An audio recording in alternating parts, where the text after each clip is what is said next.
Bienvenidos a un nuevo episodio del podcast, chicos. Bienvenidos un día más al canal. Hoy tenemos con nosotros a un invitado muy interesante, Daniel Soriano Carreño. Muchos lo conoceréis por ser el hermano de Mario Soriano, jugador del Depor, pero Dani ha construido su propio camino en el mundo del rendimiento, la salud y la optimización física. Tras pasar también por el fútbol competitivo, una lesión cambió su rumbo y decidió especializarse en cómo llevar el cuerpo humano al máximo nivel. Hoy trabaja con deportistas de alto rendimiento, incluidos futbolistas profesionales, ayudándoles a mejorar aspectos clave como la nutrición, el sueño, la recuperación y los hábitos que marcan la diferencia entre un buen jugador y un atleta de élite. Además, es un gran defensor de conceptos que cada vez suenan más en el mundo del rendimiento. La optimización del sueño, el impacto de la luz artificial, el uso de gafas amarillas o la importancia de los ritmos biológicos para rendir al máximo. Así que vamos a hablar de salud, de alto rendimiento, de fútbol profesional y de hábitos que pueden cambiar completamente la forma en la que vivimos y rendimos. Dani, bienvenido al podcast, ¿qué tal estás? Muchas gracias, muy bien, ¿y vosotros? Muy bien, encantados la verdad de tenerte aquí y bueno, a ver si aprendemos un poco de ti, la verdad, he visto tu perfil de Insta y todo eso y es muy interesante todo lo que dices y bueno, a ver si podemos aprender un poco de toda la sabiduría que tienes tú en este mundo. Bueno, al final de eso se trata, ¿no? Por lo menos de cuestionar las cosas y luego ya pues sacar vuestras propias conclusiones respecto a lo que escucháis y lo que ponéis en práctica. Entiendo, vamos a empezar un poco. Bueno, tu historia es curiosa porque empezaste en el fútbol de alto nivel, pero una lesión te obligó a cambiar de camino. ¿Cómo fue ese momento y qué te hizo pasar del fútbol al mundo del rendimiento y la salud? Pues a ver, es más sencillo de lo que parece al final. La inhabilitación por problemas de lesión, de la rodilla, pues evidentemente te van apartando al final, pues realmente lo que es el mundo de la competición de alto rendimiento, ¿no? No llegas a lo que se requiere, empiezas pues con dolores o limitaciones las cuales alguien que no ha pasado ninguna lesión o que no tiene ninguna anomalía biológica respecto a una operación y tal, pues sí que es capaz de soportar día tras día esa carga de entrenamientos, esa presión, por así decirlo, al cuerpo. Porque al final el deporte de élite se piensa la gente que es sano y es totalmente lo contrario, ¿no? Es insano y al fin y al cabo, pues esa transición es, tras las operaciones, empiezas a cuestionarte las cosas, empiezas a estudiar, empiezas a leer. En mi caso, pues empecé a indagar en el mundo de entrenamiento de fuerza, indagando pues ese entrenamiento invisible, ¿no? Que se llama entrenamiento personal, nutrición, hábitos, descanso. Y fue algo que me llamó la atención, fue algo que desde pequeño, gracias a mi padre, pues esa vocación, por así decirlo, siempre la hemos tenido en casa y nada, era yo mismo el conejillo de indias respecto a esas rehabilitaciones, esas readaptaciones que iba teniendo, ¿no? Con los fisios y tal, poniendo en práctica pues todo el tema de la nutrición. Y luego ya cuando decido dar el paso de, pues eso, dejar el fútbol de manera competidor, pues empiezo a abrir el abanico pues de otras posibilidades para estar ligado a ese deporte que tanto me gusta. Entiendo. Y ya en relación quizás con tu hermano Mario, Uh-huh. juega en el Depor y tengo entendido que tú influiste mucho en su preparación física. ¿Qué cambios concretos hiciste para mejorar su rendimiento? Bueno, todo. Al final, desde pequeños empezamos con unas ideas instauradas, pues que creemos que por haberlas hecho desde pequeños estamos en lo correcto y bajo mi punto de vista, pues al final creo que todo lo contrario, ¿no? Era desaprender todo lo aprendido, empezar a poner en práctica, pues, todo lo contrario a lo que veníamos haciendo y básicamente, pues, al final, bueno, el ejemplo lo ha tenido en casa respecto a las lesiones, por suerte. Evidentemente, al final, la gente piensa que puede llegar a ser una desgracia, ¿no? O puede llegar a ser algo negativo, lesionarte, apartarte de lo que realmente te gusta, pero al final, así es la vida, es lo que hay cosas peores y evidentemente yo soy un privilegiado y por suerte, gracias a Dios, me lesioné, le pude dar las herramientas necesarias a mi hermano para que pudiese cambiar y pudiese explotar pues todo su rendimiento, ¿no? En mejorar el entorno, el ecosistema que hay alrededor del futbolista profesional y básicamente fue eso. Desde pequeño prácticamente estaba en el filial de Atlético de Madrid, pero era etapa juvenil, empezamos ya a cambiar todo, empezamos a mirar pues, mucho más allá de lo que era comer pasta, arroz, 5 piezas de fruta al día, 5 veces al día. Y pues una de las mejorías que se notaron muchísimo más en él fue que él era un jugador que era muy propenso a tema de calambres, tema de problemas musculares. En el minuto 70 se le subían los gemelos en algún partido que era de alta competición, ¿no? Lo típico de las categorías inferiores del Atlético contra el Madrid, o la Liga de División de Honor en Valencia, pues contra Valencia y Villarreal, que son partidos que a nivel psicológico te pueden generar mucho más estrés, y básicamente pues pasó de no poder completar esos partidos a poder jugar muchísimos partidos seguidos. Toco madera, ¿no?, para que siga siendo así, sin ningún percance. No, sí, de hecho llevaba 65 seguidos, ¿no? Algo así, que leí hace poco por Twitter. No sé si en estas dos... Lleva casi 100 partidos seguidos, desde la etapa de Neibar en segunda división. Hay que ver también los de primera ref, hay que ver todos también, pero bueno, prácticamente ha jugado todo desde que es profesional, por así decirlo. Sí. Profesional en papel, porque es como yo digo, ¿no? El futbolista desde pequeño tiene que ser profesional, es decir, tiene que vivir por y para este deporte. Eso significa, pues, aparte de entrenar a muerte, descansar, cuidar de la alimentación, cuidar una serie de hábitos que los de la élite lo tienen que hacer, ¿no? Con el privilegio que tiene la élite, que es cobrar mucho dinero, y el que no es élite todavía en el papel, al final tiene que pagar el peaje de que no está cobrando ese dinero, pero tiene que vivir por y para esta disciplina deportiva, que haciendo eso no se te garantiza que vayas a cobrar lo que cobra un futbolista profesional, pero vas a estar más cerca que el que no lo hace. Entiendo. Y él mismo ha contado que antes tenía problemas para aguantar físicamente los partidos, ¿no? Como tú me has contado, en minutos 70 con calambres y tal, y que contigo cambió mucho. ¿Qué fue lo primero que detectaste que estaba haciendo mal? Todo, básicamente. Muchas comidas al día, un estrés digestivo increíble, porque era comer pasta 2 veces al día mínimo, gachata avena para desayunar, pan en todas las comidas. Luego pues siempre habría alguno ultraprocesado, ¿no? Al final nos pensamos que por un poquito no pasa nada, ¿no? Es la frase que tenemos en esta sociedad, ¿no? Y al fin y al cabo cambió absolutamente todo. Todo lo que hacíamos realmente estaba mal, ¿sabes? No hay... Hablamos del equilibrio, ¿no? Pero, por ejemplo, en atletas de alto rendimiento, bajo mi punto de vista, ese equilibrio está en si realmente quieres ser alguien extraordinario, si quieres ser un futbolista profesional, ¿sabes? Y entonces tuvimos que cambiar absolutamente todo. Y, por ejemplo, me hablaste ahora de la pasta, el pan, o sea... El pan, que es algo mítico, que al fin y al cabo siempre suele poner de acompañamiento a las comidas, es tan influyente quizás en... Sí, porque al final es una harina refinada, aparte de llevar azúcar ahora mismo en los panes de hoy en día, no se deja fermentar como se dejaba fermentar antes, aparte de contener gluten, que es una proteína que para nosotros es como una toxina, porque no tenemos una enzima para degradarla, por eso mucha gente se siente pesada, se siente hinchada, los crecientes casos de SIBO que hay a día de hoy, los celíacos, los intolerantes al gluten. Al final, lo que no entiende la gente o lo que no sabe la gente por ignorancia y por falta de información es que el ser humano en mayor o menor medida es intolerante al gluten. Todo el mundo es intolerante al gluten. Lo que pasa es que a ti te puede generar más daño que a mí, pero a mí ya me lo está generando, aunque yo no lo note. Lo que pasa es que como se va produciendo poquito a poco, cuando llega ya el problema es, hostia, pues qué mala suerte tengo, ¿no? Que tengo SIBO. A ver ahora cómo lo curo, a ver ahora cómo lo revierto.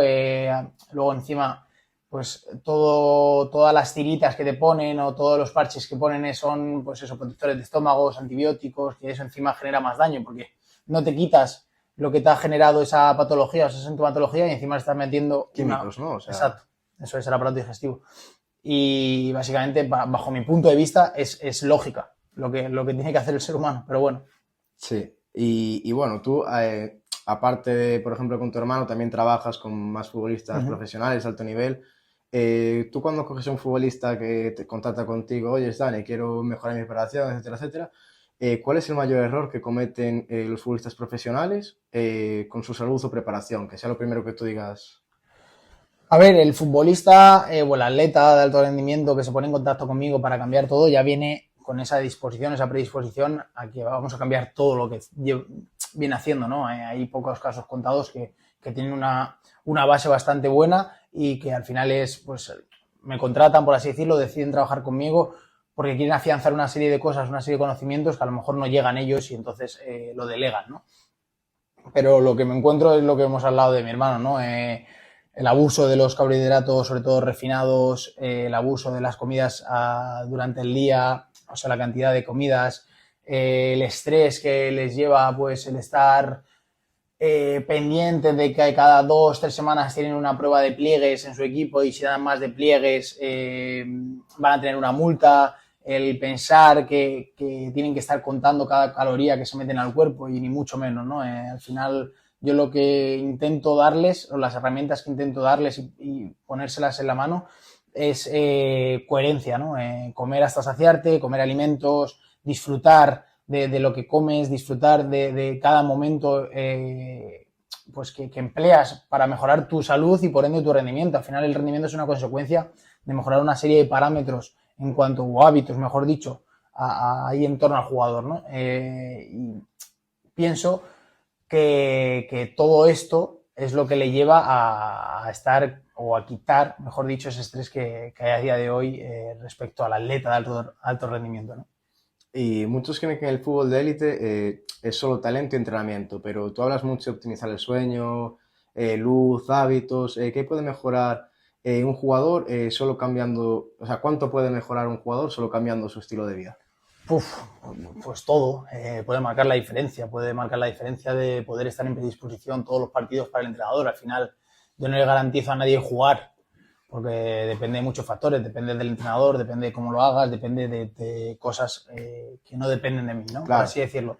Pero al final el estar a predisposición, todos los entrenamientos, cada partido, es más pronto que tarde, el entrenador no va a tener más narices que ponerte, porque la gente se va a lesionar, porque va a ver que tú mejoras el rendimiento, tú mismo vas a ver que no te lesionas, que tienes mucha mejor energía, que recuperas mejor entre esfuerzos, que juegas el domingo y el lunes en el compensatorio, vas a poder entrenar aunque tengas molestias. Al final eso marca la diferencia en el alto rendimiento, ¿no? El estar a predisposición, pues todos los partidos que se requiere. Al final el jugador profesional, pienso yo que es profesional y que necesita o tiene, mejor dicho, es un deber estar a predisposición todos los días. En el trabajo en una empresa a ti te piden que estés a predisposición de lunes a sábado o de lunes a viernes si tienes la suerte de liberar los fines de semana. Pues el jugador de fútbol es lo mismo, ¿no? Claro, ¿no? Si tú estás, como tú diciendo, ¿no? Si estás a tope, aunque por decisión técnica no entres, en algún momento se lesione, siempre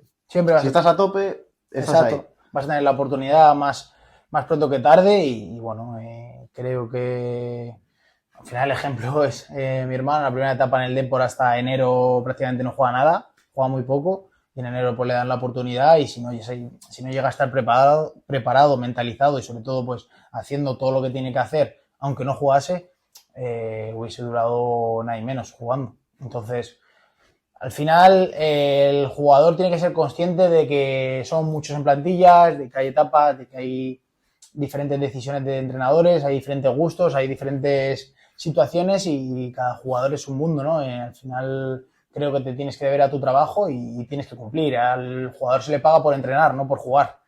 Jugar es la recompensa, por así decirlo, pero si tú no entrenas, no juegas. Es así. Y sobre el tema de, bueno, luz roja, gafas amarillas, que veo que las has puestas y tal, hablas mucho de gafas amarillas por la noche y luces rojas. Para alguien que nunca escuchó esto puede sonar raro o tal, pero ¿qué problema tienen las luces normales? Al final vivimos una arritmia circadiana constantemente. ¿Esto qué significa? Tú sabes la hora porque miras el reloj de tu muñeca o miras el reloj de la hora en el móvil, ¿no? Sí. Pero tu cuerpo no sabe la hora que es. Al final tu cuerpo sabe la hora que es por la luz y nuestro ojo no sabe distinguir entre la luz blanca de un LED o la luz blanca que nos aporta el sol, ¿no? Entonces, si tú te levantas, lo primero que haces es coger el móvil, te tomas un café en casa bajo una luz artificial, no ves el amanecer, no te expones a la luz natural, ¿no? del día, empiezas a desincronizar ya, desajustar todo ese ritmo biológico que tiene tu cuerpo. Esa máquina perfecta la estamos desincronizando, ¿no? Lo primero que haces luego es montarte al coche, más luces artificiales, más campos electromagnéticos, llegas a la oficina, más luces artificiales, sales de la oficina, por ejemplo, hasta ahora, 7:30 de la tarde, que ya está anocheciendo, le están diciendo a tu cuerpo que todavía son las 3 de la tarde, no te expones al atardecer, no te has puesto al sol durante el día y llegas a casa y lo primero que haces es encender la tele, es encender tu tablet y es encender la luz y ponerte a cocinar. a cenar a deshora. Al final somos de los pocos países de Europa que cena más tarde de las 7 de la tarde y le estás diciendo a tu cuerpo que es otra hora totalmente diferente. Es decir, al final el ser humano se rige por 2 ciclos, de luz y oscuridad. Cuando es de día, sintetizamos una serie de hormonas, que digamos que son las hormonas que te generan esa energía, esa activación. Bueno, esa energía no me gusta llamarlo energía porque la energía la gente lo achaca a hacer ejercicio, ¿no? Pero sí, tu cuerpo necesita energía para recuperar también, ¿no? O para pensar o para hablar. Y luego, cuando se hace de noche o cuando empieza a anochecer, tu cuerpo empieza a sintetizar otra serie de hormonas que son las de la recuperación y la reparación. Si tú estás constantemente expuesto a esta luz sin haberte expuesto encima a la luz natural durante el día, le estás diciendo a tu cuerpo que es una hora totalmente diferente. ¿Esto qué quiere decir? Estás enfermando a tu cuerpo porque le estás haciendo sintetizar una serie de hormonas cuando no toca. Entonces tu estado hormonal y por ende metabólico se está enfermando. Si encima tu alimentación es mala, es rica en carbohidratos refinados, no haces deporte, empiezas a acumular grasa, empiezas a generar una serie de reacciones antinatura en tu cuerpo que llevan a la enfermedad, ¿no? Al final no nos preguntamos, o es muy fuerte, ¿no? Que la gente tema el sol cuando no se expone prácticamente nada y no tema este tipo de luces, cuando se sabe perfectamente que son dañinas, toda la creciente ola que hay a nivel los jóvenes de insomnio, bueno, los no tan jóvenes también, ¿no? Y al final todo lo achacamos siempre con la edad. Sí. No, es que es la edad, no, es que tal, no, es que me duele esto porque es la edad, no, es porque no duermo tanto porque ya es la edad, ¿no? Envejecemos por todos los hábitos que tenemos, al final es ley de vida, pero envejecemos antes por todos los hábitos que tenemos y porque dejamos de movernos. No nos dejamos de mover porque envejecemos, ¿vale? Y esto genera un contexto proinflamatorio que induce la enfermedad. Entonces, si os dais cuenta o si os ponéis a pensar, siempre va todo al mismo puerto, ¿no? Tu entorno de luz es lo que determina tu salud y si encima estás completamente desincronizado con la luz, vas a comer peor. Si comes peor, vas a estar desmotivado, vas a estar desinflamado, no vas a querer entrenar, no te mueves, estás haciendo un cúmulo de cosas para hacer una bola de nieve enorme para que llegue la enfermedad. Y cuando llega la enfermedad es cuando tristemente la gente llega y dice, bueno, pues a lo mejor tenemos que empezar a cuidarnos o a lo mejor es mala suerte, ¿no? Siempre se achaca eso, joder, qué mala suerte, es que es una lotería el cáncer, ¿no? El cáncer, por ejemplo, parece tabú hablar de ello, pero es una enfermedad metabólica. Es una enfermedad que se genera por nuestros hábitos. Evidentemente tú puedes tener casos en la familia, puede estar en herencia genética, pero pesa mucho más la epigenética. ¿Esto qué es? La epigenética es el conjunto de hábitos y de decisiones que toma una persona en su vida. Si tú tienes una pistola, pero no aprietas el gatillo, no dispara. Pero si tú tienes la pistola y estás haciendo todo para apretar ese gatillo, al final acaba disparando. Entonces, es un símil que me gusta poner y es un símil que yo creo que a la gente le debería hacerse replantear absolutamente todo lo que genera en su alrededor. ¿Y en qué afecta esto? Me refiero, el llevar las gafas amarillas, por ejemplo, ¿cuál es la consecuencia directa que se mejora a ti? Es una herramienta, es una protección que ahora mismo pues, han puesto el nombre de biohacking, ¿no? Hackea, por así decirlo, pues todo el entorno de luz. Este tipo de gafas, por ejemplo, durante el día te genera pues que mejore tu visión, que no se canse tanto, que cuando estás en espacios cerrados trabajando con pantallas o con luces LED, pues proteger todo ese entorno de luz. Y, por ejemplo, las rojas, que es cuando empieza a anochecer, le empieza a decir a tu cuerpo, oye, entra en modo reposo. Al final es una pantalla contra esta luz, ¿no?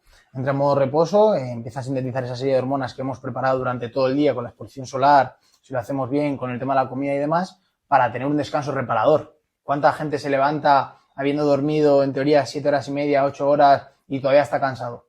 Y se levanta como si hubiese dormido. Al final no es lo mismo no es lo mismo dormir que descansar, ¿vale? Y cuánta gente se levanta 3, 4 veces por la noche o se levanta a las 3 o 4 de la mañana y tiene que estar una hora con los ojos como búhos porque no se consiguen dormir. Eso no es normal. Lo hemos normalizado y no es normal. Pues todo este tipo de instrumentos o herramientas sirven para contrarrestar todos los efectos negativos que hay en el siglo XXI por la exposición a este tipo de luces artificiales.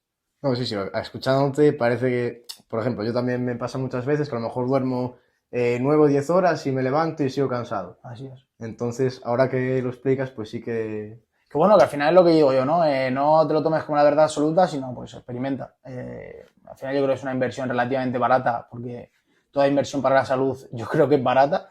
Al final puedes hacer un desembolso más grande, más o más pequeño, ¿no? Pero es una herramienta la cual creo que no te va a generar nada en cuanto a dinero, y creo que puede ser un soporte de bastante peso para tu salud. Y si tuvieras que dar, por ejemplo, 3 hábitos que mejorarían la salud de la mayoría de la gente, ¿cuáles serían? ¿Cuáles dirías?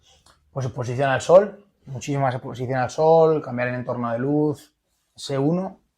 2, entrenamiento, moverte, que al final todo esto genera una salud mental mucho mayor.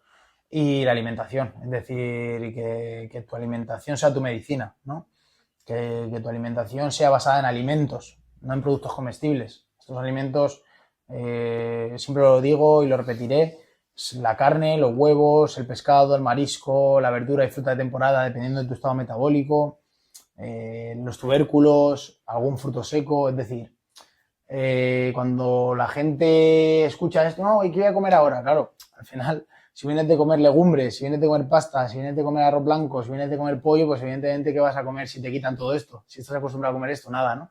Pero si te das cuenta, al final todo este tipo de alimentación es mucho más amplio. Este abanico de alimentación es mucho mejor y sobre todo, al final, como consecuencia de ello, es tener una salud íntegra, ¿no? Es una salud funcional que sin salud, por mucho que generes, por mucho que hagas, tarde o temprano te va a acabar pasando consecuencia de todo lo negativo. Así que básicamente eso. Entonces quizás la carne, por ejemplo, como vas a decir, tu carne, pescado y tal, es más importante que sea natural, ¿no? Que Sí, quizás la forma que se cocine o cómo. Evidentemente, es mucho mejor la carne de pasto, ecológica, o al final, si puedes comprar una carnicería local, muchísimo mejor, porque el carnicero sabe de dónde procede esa carne, ese corte, de qué vaca viene o de qué cerdo, de animal viene, cómo la han criado, qué alimentación le han dado, ¿no? Que, por ejemplo, si vas a grandes superficies, que ves el empaquetado de la carne y tiene casi todo menos carne, ¿sabes? Entonces, hay que tomar pequeñas decisiones que son grandes cambios en tu vida. Y quizás, volviendo un poco más al tema de alto rendimiento y también, bueno, mezclado con la salud, ¿la diferencia entre un futbolista que llega a la élite y uno que se queda por el camino es más genética o son hábitos? Es todo. Al final no es suerte, eso va a empezar. El que está ahí es por algo, es porque se lo ha currado, es porque ha permanecido con la adversidad, es porque ha entrenado duro, es porque ha sacrificado al final. Todo el mundo se llena la boca, ¿no? De, no, he sacrificado X cosas, es que no tal. Al final, el sacrificar para mí es para hacer algo que no te gusta, pero si estás haciendo realmente lo que te gusta y lo que te apasiona, no es sacrificar. Evidentemente, pues vas a ver a tus amigos, a tu familia de vacaciones en unas fechas que tú ya estás entrenando. Pero luego el beneficio que te da todo eso es muchísimo mayor, la recompensa que te da es muchísimo mayor, ¿no? Si llegas, evidentemente. Lo que determina el que llegues o no llegues, pues son muchos factores. Aparte de pues, el destino, ¿no? El que todo pasa por algo y que puedas tener esa oportunidad. No es lo mismo tener la oportunidad que permanecer ahí, ¿no? Tú puedes llegar a debutar en Primera División, pero como no te cuides, como no cumplas los requisitos que a día de hoy se piden en el alto rendimiento, más pronto que tarde vas a estar relegado, ¿no? Te van a ir relegando y por eso hay categorías en el fútbol. Si no, no habría categorías, ¿no? Todo el mundo es muy bueno, hay jugadores en tercera división que son la hostia técnicamente, pero que no tienen lo que hay que tener para estar en segunda o en primera división viviendo el fútbol. ¿No? Quizás. Sí, o básicamente al final el entrenar todos los días, al final también la toma de decisión se ve relacionada por el ritmo de entrenamientos, cómo te adaptas a ese ritmo de entrenamientos, si eres capaz de aguantar esos tipos de entrenamientos, si eres capaz de aguantar esa competición, ¿no? Pero claro, si no estás preparado, ya te digo yo que no lo vas a aguantar. ¿Y qué cosas hacen, por ejemplo, un futbolista de élite que la gente normal muchas veces ni se imagina? Yo creo que esto es muy personal, ¿no? Yo te puedo hablar en mi caso, ¿no? O en el caso de mi hermano.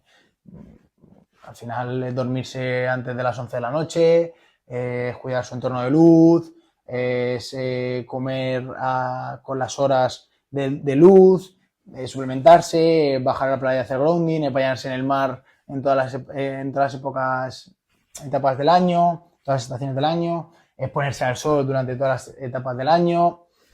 Son cosas que son gratis, por así decirlo, ¿no?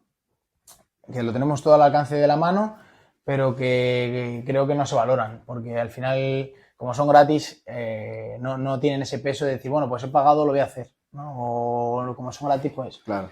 Será mentira, ¿sabes? Vivimos en una sociedad que piensa así, tristemente, pero bueno, yo creo que básicamente es eso. Que bueno, que no es fácil estos meses que nos vinieron aquí meterse en el mar Claro, en Coruña.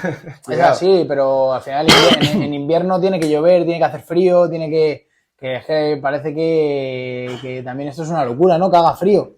Pues es que estamos en la época del año que tiene que hacer frío, o es la época del año que tiene que llover. Me extrañaría que en julio hiciese estos grados, ¿no? Que hay veces en julio que hay noches frescas, pero bueno, el tema es que hay que ser consciente de todo lo que hacemos y a lo que estamos expuestos. Y en el tema de la nutrición y, bueno, relacionado con los mitos que hay sobre la nutrición y tal, hay mucha desinformación en general en el tema de la nutrición. ¿Cuál es el mayor mito que ves hoy sobre alimentación y rendimiento? Bueno, contar calorías, no te puedo decir desde contar calorías, la carne roja es cancerígena, los huevos son malos, la pasta es buenísima, los productos integrales son buenísimos, que no hay que dejar de comer gluten porque te vuelves intolerante, hay un montón de mitos arraigados e impuestos en esta sociedad tristemente que te paras a pensar y dices, la carne roja está entre nosotros siempre. Los huevos nos replanteamos siempre cuestionamos el comer X huevos a la semana o al día, pero no nos cuestionamos el comer todos los días tostadas con mermelada y margarina o un paquetito de galletas todos los días con tu café. Son cosas que yo creo que la gente debe replantearse en la cabeza y cuestionarse el por qué normalizamos el bebernos una Coca-Cola todos los días o dos y achacar a la enfermedad cardiovascular el comerte 5 huevos al día. ¿Sabes? Que es un alimento que te lo da un animal que es natural, tiene un ingrediente, evidentemente los camperos o ecológicos, porque son gallinas criadas al aire libre, con un pienso ecológico, comida natural, etcétera, ¿no? Son unas gallinas felices, por así decirlo. Nos cuesta, pero bueno, es esta mentalidad que hemos ido construyendo desde hace bastante tiempo, ¿no? Pero bueno, yo le digo a la gente que se cuestione las cosas, sobre todo que vea lo que hace, que vea lo que puede llegar a mejorar, que si se siente reflejado pues en este tipo de cosas, pues que se replantee y que empiece a generar otra serie de hábitos y que a ver cómo se encuentra, ¿no? Siempre va a haber tiempo a volver a lo que hacía antes. Sí, no, además algo justo que lo comentaste ahora, lo de los huevos, pues siempre tengo escuchado mucho, ¿no? Mismo mis padres, estamos de, no, pero otra vez huevos, es malo comer tantos huevos y tal, o tortillas, ya comiste ayer huevos, tal, pues sí que es cierto en ese sentido lo que dices. Sí, es triste, porque al final, joder, pan no falta nunca, ¿no? En ninguna mesa. Nunca. Y nos podemos comer 2 o 3 barras de pan y nadie se replantea que has comido 2 o 3 barras de pan. Pero ya cuando empiezas a hablar de carne roja, bacon, panceta, huevos, ya la gente te empieza como a mirar raro, a ver qué haces con tus arterias, a ver qué haces con tu colesterol, a ver qué haces cuando, por ejemplo, toda la gente que conozco, bueno, hablo en mi caso, que yo hago todo esto, ¿no? Mi comida de hoy han sido 3 huevos y 5 o 6 lonchas de bacon con un aguacate. La digestión no es pesada, puedo seguir trabajando, tengo energía, tengo foco, no tengo somnolencia, he podido hacer una doble sesión, he venido aquí, creo que parece que estoy sano, Sí. tengo energía, tengo funcionalidad, no sé, al final no se trata de tener la razón, ¿no? Sino de predicar con el ejemplo y estar presente. Al final vamos haciendo las cosas en robot, en piloto automático y no nos damos cuenta hasta que llegamos a la cama y decimos, joder, ¿y qué he hecho? ¿O qué conclusiones saco de mi día? ¿Sabes? Sí, eso es cierto. Y trabajar con deportistas de élite también implica presión mental. ¿Cuánto influye la salud mental en el rendimiento de un futbolista? Yo creo que es todo. Al final el ser humano es 80% emoción, ¿no? Y sobre todo encima el deportista de alto rendimiento que está expuesto a unos condicionantes, crítica social, crítica del cuerpo técnico, crítica de compañeros, crítica de familiares, crítica, puede ser constructiva, evidentemente, ¿no? La mayoría será constructiva porque al final quieren que mejore. Pero el error, ¿no? Al que puede estar sometido el futbolista, pensar que si tengo un error aquí puede terminar un partido, puede terminar un campeonato, puede terminar... Pues al final creo que la presión mental es muchísima. Pero es lo que hablamos. Si mi alimentación, mis hábitos, mi estilo de vida es inflamatorio, al final nosotros tenemos un segundo cerebro, que es el intestino, que es lo que ahora se está empezando a hablar un poquito más de ello. Tenemos un eje que es bidireccional, es decir, que es de ida y vuelta desde el cerebro al intestino y desde el intestino al cerebro, ¿no? Si nuestro intestino está inflamado por todos los alimentos o todos los productos comestibles que comemos, si nuestros hábitos son proinflamatorios, si nos acostamos tarde, si nos levantamos con alarma, con la hora pegada y tenemos que llegar pronto, o sea, tenemos que llegar en 20 minutos al trabajo y a ese estrés, pues al final está generando un contexto proinflamatorio que a lo mejor tu cuerpo o tu cabeza no es capaz de sostener esa presión. Entonces yo al final hago mucho hincapié en todos los entornos, mejor dicho, en todos los hábitos que pueden hacer mejorar ese estilo o esa salud mental, mejor dicho, ¿no? Se está hablando ahora muchísimo de la salud mental, por algo será, ¿no? Sí. La gente duerme peor, la gente come peor, la gente está más encerrada, la gente no se expone al sol. Al final el sol o la exposición a la naturaleza es cambiarte el estado de ánimo completamente. No es casualidad que, por ejemplo, en países como Suecia o Noruega tenga la tasa de suicidio más alta. Y está correlacionado con que tienen las horas de luz más cortas. Y el sol brilla por su ausencia, nunca mejor dicho. Siempre está nublado. Al final creo que todos somos conscientes que vamos a la playa en verano y es cuando mejor estado de ánimo tenemos. Más relajados estamos, más felices estamos, más cariñosos estamos, mejor comemos. ¿Por qué? Porque encima estamos haciendo grounding, que es contacto con la naturaleza, nos estamos bañando en el mar, estamos exponiéndonos al sol X horas. Creo que nos tenemos que dar una vuelta a todo esto. Sí, es cierto, Guida, hasta te sientes mejor y tal. Y ahora, bueno, no estaba preparada, de hecho, esta pregunta del podcast, pero ahora que hablamos de presión mental y todo eso, ¿cómo llevó, por ejemplo, tu hermano cuando fue el tema de Albacete, la derrota en la final? ¿Cómo tú que, bueno, convives con él en casa y tal, cómo viste que llevara esa presión de esas semanas? La verdad que fueron, te diría que 3-4 semanas jodidas, muy jodidas. Al final hay que ser consciente del varapalo, ¿no? Que es, todos los condicionantes estaban de cara, la fiesta estaba preparada, la final es en Coruña, en Riazor, en tu estadio, empiezas ganando, te vale con empatar y de repente los últimos minutos llegan y pasa lo que pasó, ¿no? Sí. Al final tampoco la gente es consciente de que a ese partido llegan pues Giles, Jürgen y Mario con COVID. O sea, es decir, esa semana no habían entrenado prácticamente, habían estado apartados y fueron los 3 cambios. Luego encima eso, al final hay que normalizar también las derrotas, ¿no? Se pierde más que se gana, por eso se disfruta tanto la victoria. Si se ganase siempre, al final acabas por no disfrutarlo. Y enseguida tuvimos que ir a Madrid, al segundo día tuvimos que ir a Madrid, se tenía que examinar el de exámenes a la universidad, que él está, bueno, ahora está acabando INEF, en ese momento estaba empezando INEF, ¿no? Sí. Y es, yo creo, lo que se tiene que hacer ver, ¿no? También al futbolista, que hay mucho más allá en la vida, hay muchísimas cosas más jodidas que perder, evidentemente a todos nos jode perder, a todos nos molesta perder, a todos nos duele perder, pero mañana sale el sol, hay gente que ya no ve el sol al día siguiente. Es decir, hay gente que no se levanta. Hay que valorar que estás vivo, hay que valorar que estás haciendo lo que te gusta, hay que valorar que tienes a tu familia, hay que valorar muchas otras cosas y que la vida no para. Es decir, perdió la final, pero al día siguiente había gente levantándose a las 7 de la mañana con el varapalo en esta ciudad a currar. Había gente que estaba recuperándose de una enfermedad, hay gente... hay que saber... desconectar, por así decirlo, rápido, tanto de lo bueno como de lo malo, porque además el fútbol no tiene memoria. Ahora lo recordamos como una anécdota. Sí, evidentemente, lo que te iba a decir justo ahora que... En nuestro caso, pues hubiese sido la hostia, ¿no? Hablando así de claro, metió gol Mario, encima un año difícil para él, hubiese pasado la historia del club, prácticamente, ¿no?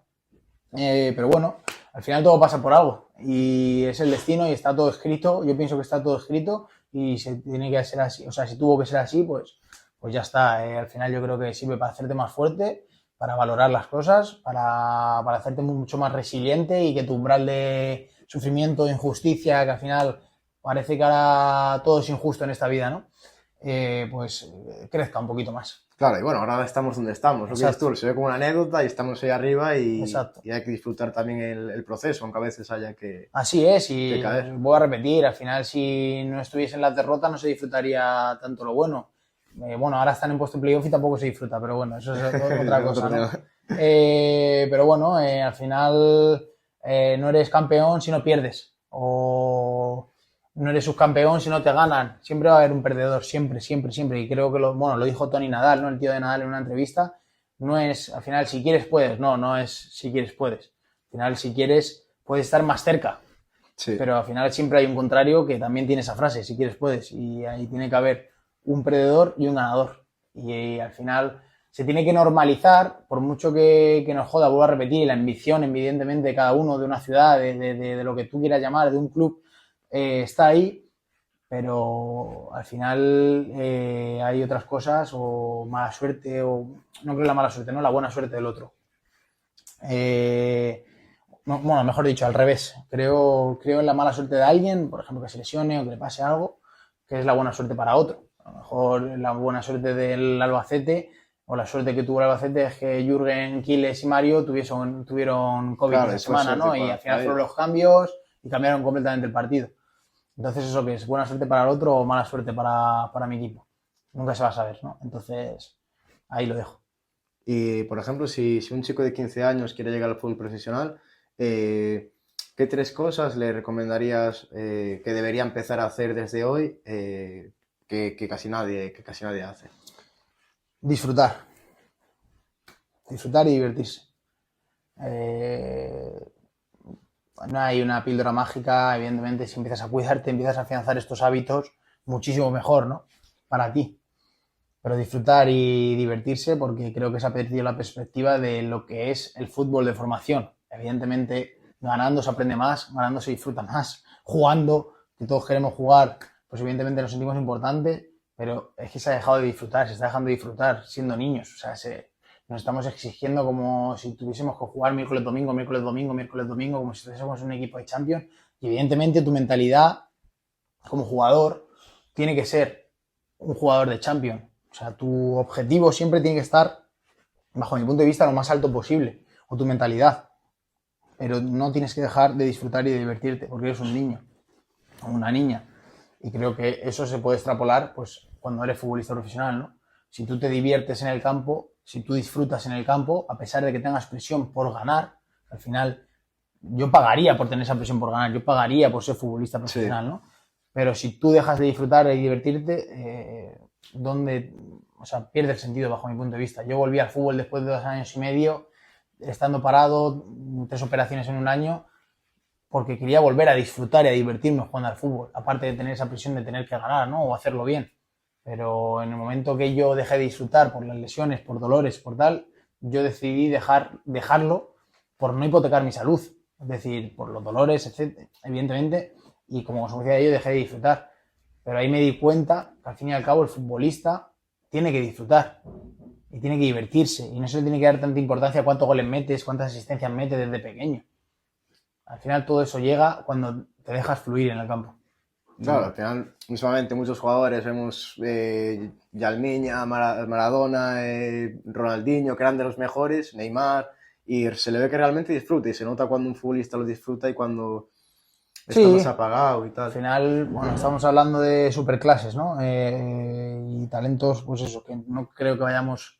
Yo los he visto poco, a los que han nombrado, y pienso que al fin y al cabo la virtud que tiene todo ese tipo de jugadores es que disfrutan de verdad de lo que hacen. O sea, disfrutan, se dejan llevar.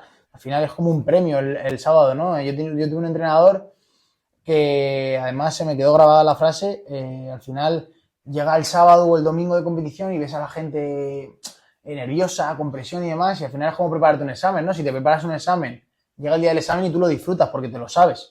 Pues al final tú entrenas para saberte lo que has entrenado para jugar. Entonces tienes que disfrutar porque ya has hecho todo la parte dura, que ha sido entrenar, ha sido sufrir, ha sido pasar frío durante la semana, ha sido madrugar, o ha sido acostarte tarde si entrenas por la tarde. Llega la hora de la competición, eso tiene que ser para ti el disfrute. Tiene que ser el examen en el cual tú ya te sabes toda la teoría y tienes que ponerla en práctica disfrutando. Es así, yo creo. Y antes de terminar, tú que llevas un tiempo ya viviendo en Coruña, ¿qué tal se iba aquí? ¿Os habéis adaptado bien? ¿Qué te gusta de la ciudad? Yo creo que sí, ¿no? Mi hermano lleva ya casi 5 años. Yo llevo menos 1 año con él, menos el primero que, bueno, tuve que hacer el tema del jugador, también fui segundo entrenador y tal en el equipo donde me retiré. Luego ya el año siguiente yo viví con él y la verdad que es otra historia. Para mí es la mejor ciudad o de la segunda mejor ciudad, porque bueno, Madrid es mi ciudad, ¿no? Para vivir, se come genial, la gente es genial, el fútbol se vive, es otra historia, ¿no? Yo creo que tiene todo y nada, yo creo que estamos enamorados de esta ciudad. Mi hermano se siente uno más, ha encontrado su sitio, creo que es su casa y al fin y al cabo, bueno, evidentemente si lo deportivo acompaña muchísimo mejor. Y porque al final tu hermano está en el Depor, la ciudad está muy conectada con el club, es lo que dices tú, un ambiente espectacular. ¿Se nota mucho eso en el día a día? Sí, lo que pasa que al final también concebimos al futbolista profesional como una persona, un ente extraordinario, ¿no? Al final no dejan de ser personas normales y corrientes, no dejan de ser personas. Al final lo primero que bueno, al final es una educación, ¿no? Que te dan desde casa y nosotros yo creo que tenemos una educación, gracias a Dios, gracias a nuestros padres, correcta, porque al final somos personas antes de nuestro trabajo, ¿no? En este caso mi hermano es persona antes de jugador de fútbol y cuando deje de ser jugador de fútbol no va a dejar de ser persona, ¿no?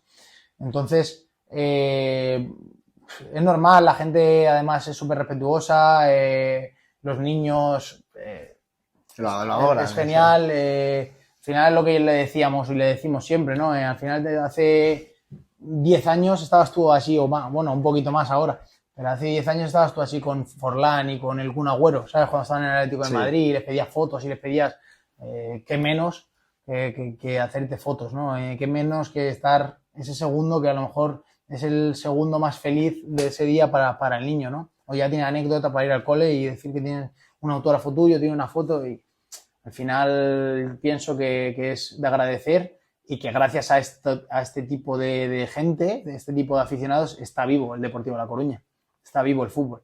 Entonces, básicamente eso, tender a normalizar todo, o sea, hay que normalizar y hay que darle el valor de la persona, no del jugador al final.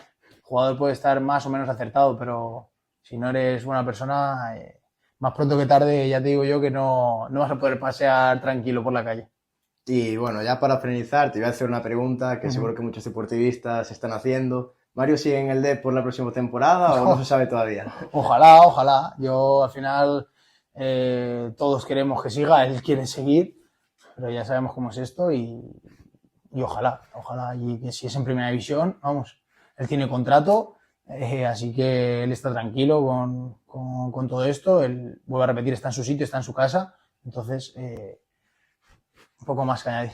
Ojalá disfrutarlo muchos años y bueno, como dices tú, no sé si en primera pues mucho mejor y cuanto más arriba mucho más. Los próximos años pues ojalá muchísimo mejor. Lo firmo a sangre ahora mismo.